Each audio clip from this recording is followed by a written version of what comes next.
Vamos estudar a lição da Escola Sabatina juntos?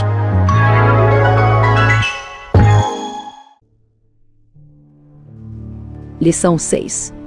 De dentro para fora. Verso para memorizar. Não existe nada fora da pessoa que entrando nela possa contaminá-la, mas o que sai da pessoa é o que a contamina. Evangelho de Marcos, capítulo 7, verso 15.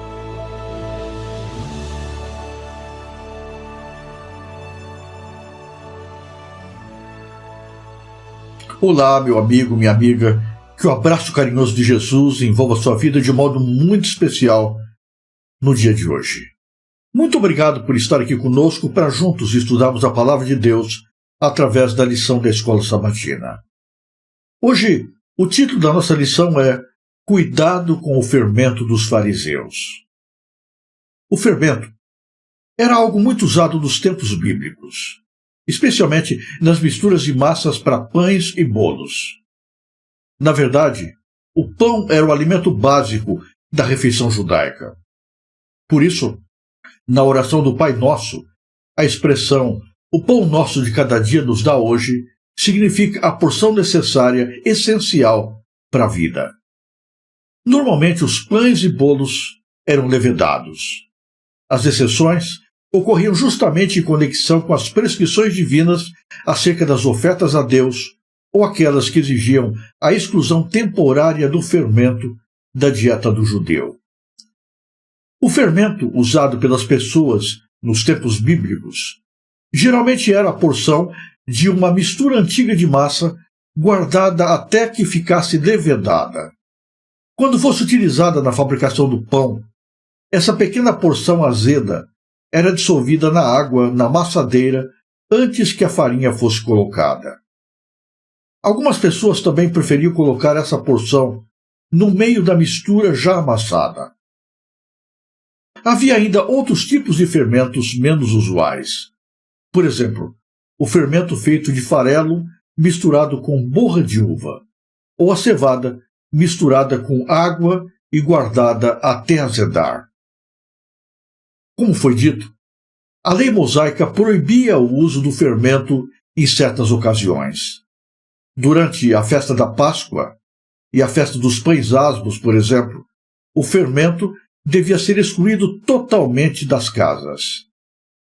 O fermento também era proibido na composição das ofertas queimadas que eram oferecidas a Deus. Nesses casos, somente os pães asmos eram aceitáveis. Mas havia apenas duas exceções: nas ofertas pacíficas, que podiam incluir pão fermentado, e nas ofertas movidas, onde podia ser usado o bolo levedado. O fermento era excluído da maior parte da vida religiosa judaica, porque o processo de fermentação sugeria a desintegração, a corrupção. Qualquer coisa que estivesse no estado ativo de decomposição era considerada imunda e implicava em contaminação cerimonial. No sentido figurado, o fermento na Bíblia assume justamente a ideia de influência corrupta e representa o pecado. Esse sentido também era comum no ensino rabínico da época, que semelhantemente enxergava o fermento como um símbolo do mal e da corrupção humana.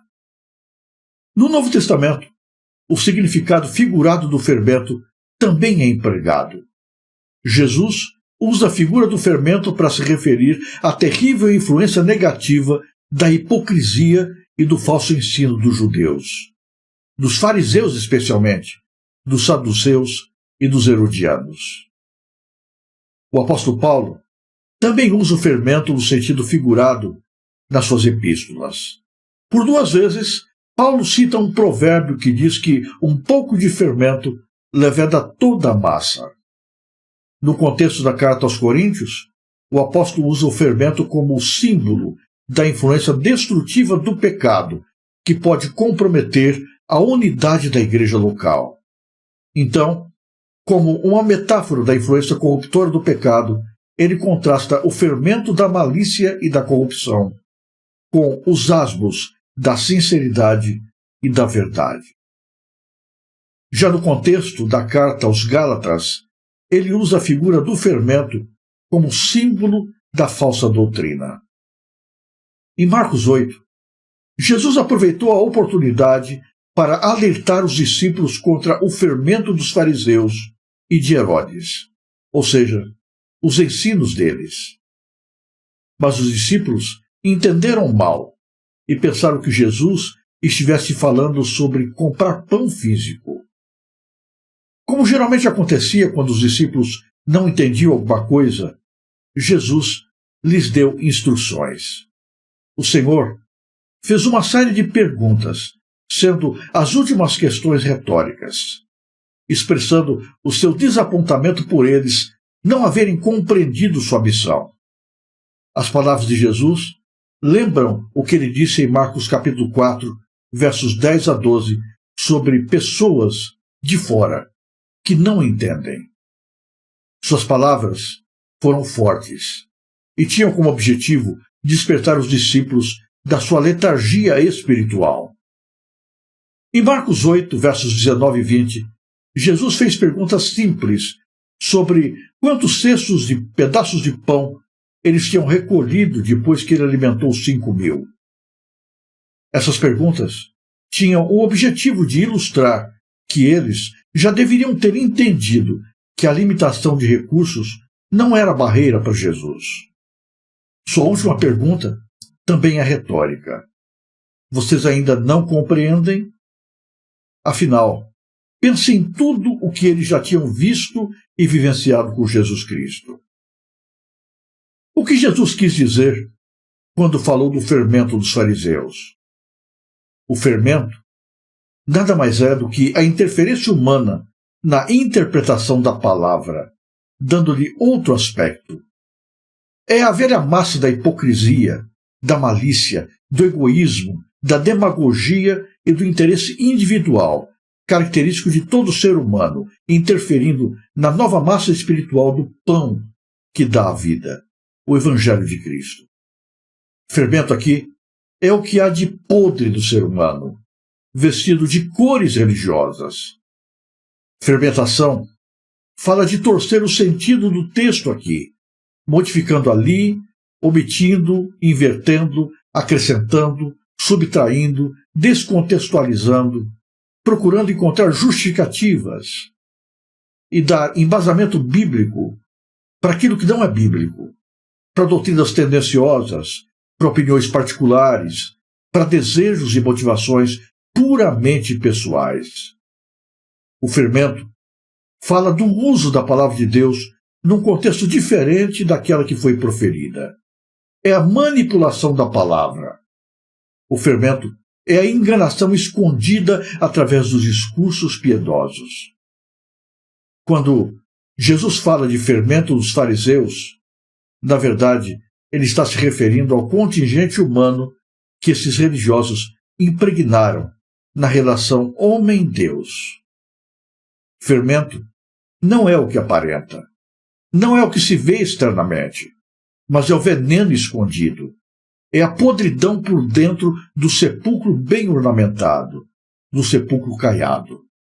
Observe que Jesus aponta os fariseus exatamente assim, como semelhantes aos sepulcros caiados. A Bíblia nos mostra que o homem pode usar um discurso nobre e aparentemente desinteressado para disfarçar intentos egoístas. A lição termina propondo algumas perguntas. Como manter o coração e a mente abertos à realidade do amor de Deus? Pense nas evidências da atuação de Deus. Por que parece tão fácil duvidar? Por que nós somos tão tendenciosos a buscar desculpas justificativas para impor a nossa opinião acima da palavra de Deus? Que nesse dia o Senhor nos guarde do fermento dos fariseus. Que a nossa vida seja sem hipocrisia. Que o nosso relacionamento com Deus seja puro e correto, baseado na sua palavra. Que a paz de Cristo se faça presente na sua vida no restante deste dia. Se você gostou deste vídeo, ajude a divulgá-lo. Inscreva-se no canal, deixe o seu gostei, clique no sininho das notificações e compartilhe o link com as pessoas que você conhece. Fale mais de Deus no mundo que quer esquecê-lo. Que Deus abençoe você em cada momento e em todos os lugares.